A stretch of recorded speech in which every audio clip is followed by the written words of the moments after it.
ఏంటమ్మా అలా ఉన్నావు?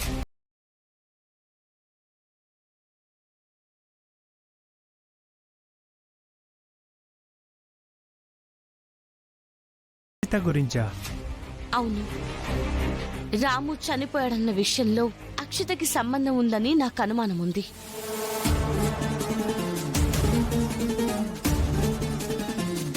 ఏం మాట్లాడుతున్నావు పల్లవి? రాము ఆత్మహత్యకి అక్షతకి సంబంధం ఏంటి?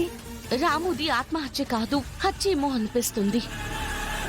అది కూడా అక్షత వల్లే జరిగిందేమో అనిపిస్తుంది. అసలు రాముకి అక్షితకి సంబంధం ఏంటమ్మా?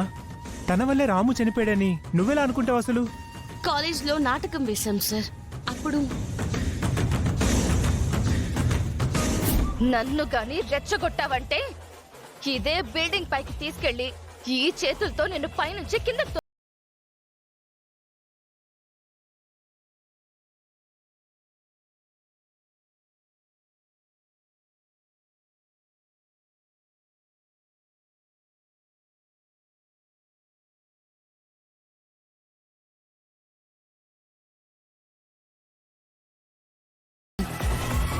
అక్షిత కోపంలో బిల్డింగ్ మీదకి తీసుకెళ్లి తోసి చంపేస్తాను అంది.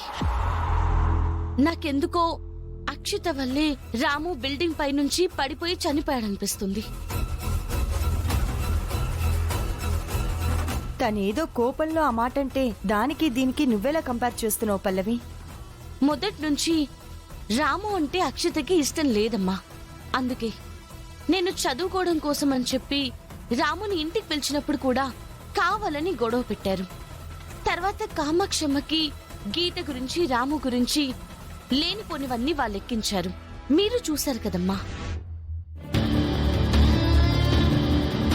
దాని తర్వాత కాలేజ్లో గోడల మీద గీత రామువి పోస్టర్స్ రావడం, ఆ తర్వాత రాము అర్ధాంతరంగా చనిపోవడం,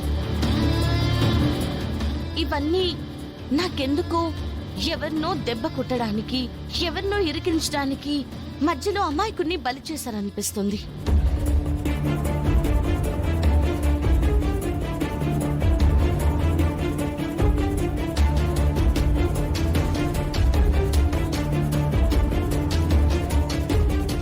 అంతేకాదమ్మా, నేను చరణ్ కలిసి రాము పోస్ట్ మార్టం రిపోర్ట్స్ కోసం వెళ్ళాం.